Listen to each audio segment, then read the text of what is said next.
देना। आज मेरे राम जी आए, माँ ने सारी बात बताई और राम जी हंस पड़े, प्रसन्न हो गए। और राम जी ने आज कैकेयी अम्बा को जननी कहकर संबोधित किया। देखो हिंदी साहित्य में जननी कैसे कहते हैं? जो जन्म देती है, जन्मदात्री को जननी कहा जाता है। तो राम जी को जन्म किसने दिया? मां कौशल्या ने दिया। लेकिन कैकेयी जी को जननी क्यों कहा? चिंतन करिए। क्योंकि राम जी को जन्म देने वाली जन्मदात्री श्री कौशल्याम्बा है, लेकिन राम राज्य की जननी कोई है तो कैकेयी अम्बा है।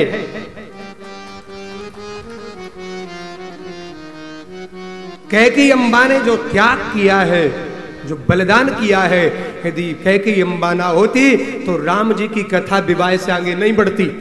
जो बढ़ती बताइए, यदि कैकेयी अम्बा ना होती तो राम जी की कथा हम विवाह के आगे जानते ही नहीं, विवाह तक ही सीमित हो जाती। बस ये कथा आगे किसने बढ़ाई?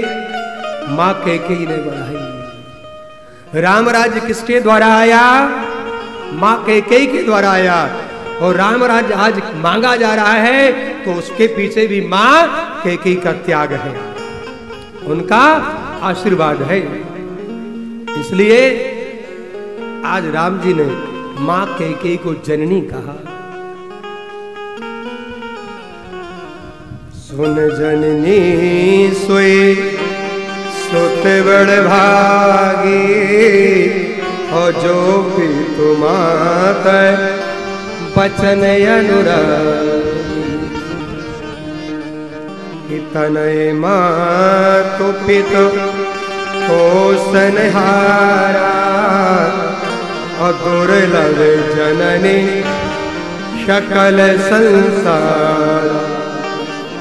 हे मां, वो बालक बड़भागी है जिसे अपने माता पिता की आज्ञा करने का, सेवा करने का अवसर मिल जाए। अच्छा, है भाग्यशाली कि नहीं?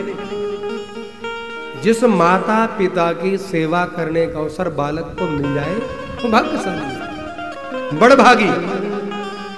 कितने बालक हैं जो माता पिता का जन्म लेते ही कई बार माता पिता से बिछुड़ जाते हैं। और माता पिता की कीमत क्या होती है? क्या? जब माता पिता बालक से दूर हो जाए तब पता चलता है कि माता पिता की कीमत क्या है।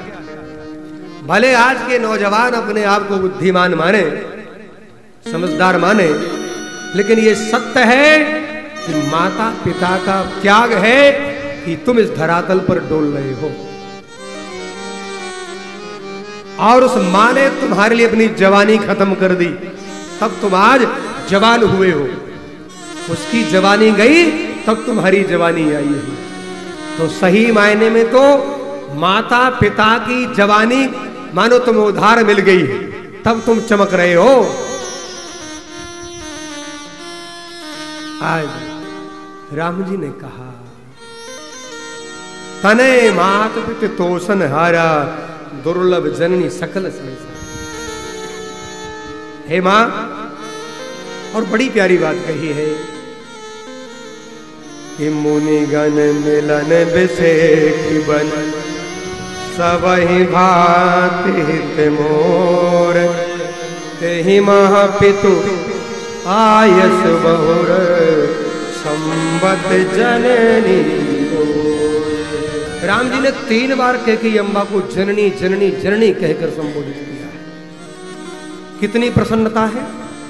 एक व्यक्ति किसी व्यक्ति को धन्यवाद 1 बार देगा, 2 बार दे, 3 बार देना मतलब बस उससे कुछ नहीं है, पराकाष्ठा है, प्रेम की पराकाष्ठा।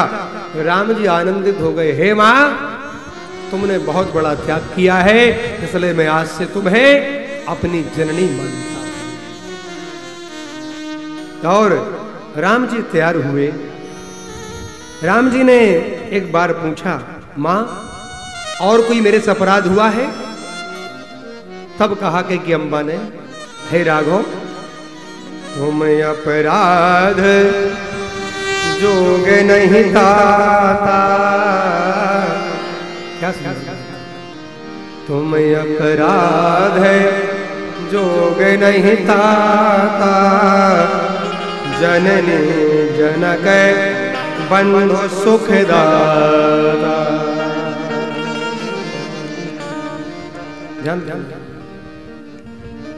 हे राम हो, हे राम जी, तुम्हारे जीवन में अपराध ये संभव ही नहीं। आपकी डिक्शनरी में वर्ण ही नहीं है कि आपके द्वारा अपराध हो जाए। ये राम जी का चरित्र है। राम जी के द्वारा किसी का अपराध नहीं हुआ और फिर भी राम जी को शत्रु माना। ऐसा नहीं कि राम जी ने अपराध नहीं किया तो शत्रु नहीं बने। राम जी ने अपराध नहीं किया फिर भी राम जी के शत्रु बने। आज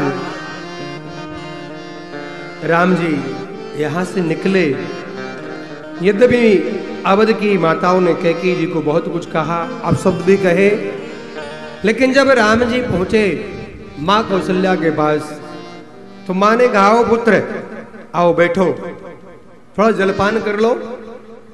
पुत्र क्योंकि ऋषि आएंगे, ब्राह्मण आएंगे, वेद की बड़ी बड़ी ऋचाओं को उच्चारण होगा, समय लगेगा, तो जलपान करो। 4 घंटे 5 घंटे लग सकते हैं अभिषेक होने में। अब राम जी की शब्द रचना देखिए। राम जी कह रहे हैं, हे मां, अच्छे बताओ मां राजा का पद बड़ा है कि युवराज पद बड़ा है? मां बोली, बेटा बड़ा तो राजा का ही पद है। तो बोले, अब मुझे युवराज नहीं, मुझे राजा का पद मिल गया है। तो मां ने कहा, पुत्र कोई वाद्य यंत्र नहीं बज रहे? कहीं पर कोई वाद्य यंत्रों की आवाज नहीं आ रही है? कहीं सहनाई नहीं बज रही है? कहीं कोई घंटा घड़ियाल नहीं बज रहे हैं? राम जी बोले, मां ने कहा, मंगल वाद्य यंत्र क्यों नहीं बज रहे? राम जी बोले, मां बज रहे हैं। बोले, कहां? बोले, जहां का मुझे राजा बनाया गया है। भाई वहीं तो बजेंगे जहां का मैं राजा बनूंगा। मां बोली, कहां के राजा बन गए आप? तब राम जी ने कहा,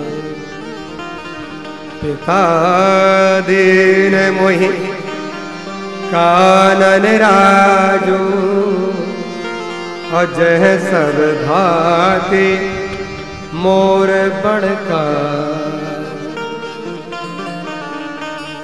मुझे पिताजी ने वनांचल प्रदेश का राजा बना दिया है। अवध का राज्य छोटा है और वनांचल प्रदेश का राज्य असीमित है। मुझे वहां का शासक बना दिया है।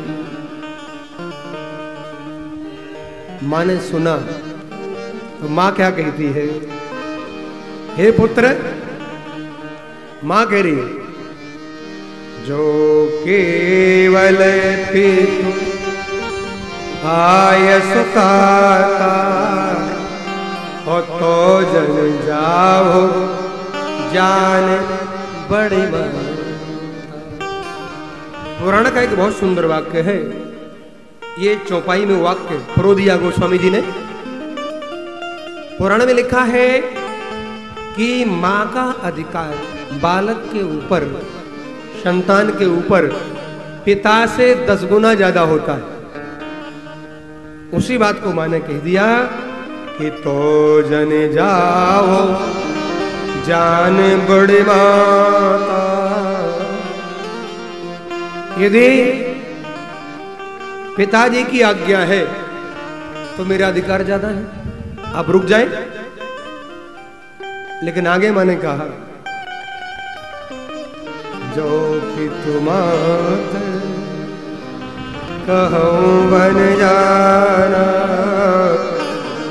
तो कानन सत अवध समान। यदि माता पिता दोनों की आज्ञा तो आप वन में चले जाए।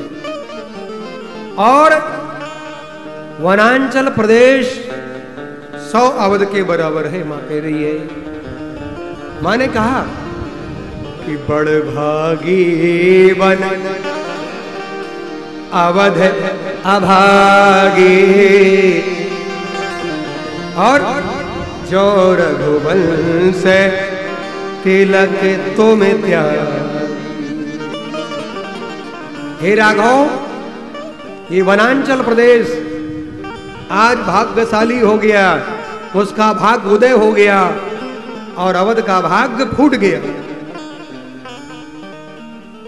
जहां जिसके जीवन में राम जी आ जाए, वो गरीब हो अमीर हो, छोटा है बड़ा है, कोई भी है, जिसके जीवन में राम जी की भक्ति, राम जी का प्रेम आ गया, वो भाग्यशाली है और बहुत श्रीमंत है, बहुत पदो प्रतिष्ठा है, लेकिन राम जी से दूर है तो फिर अभागी है। आज अवध अभागी हो गया। मां ने कहा कि जाओ, हे राघव जाओ,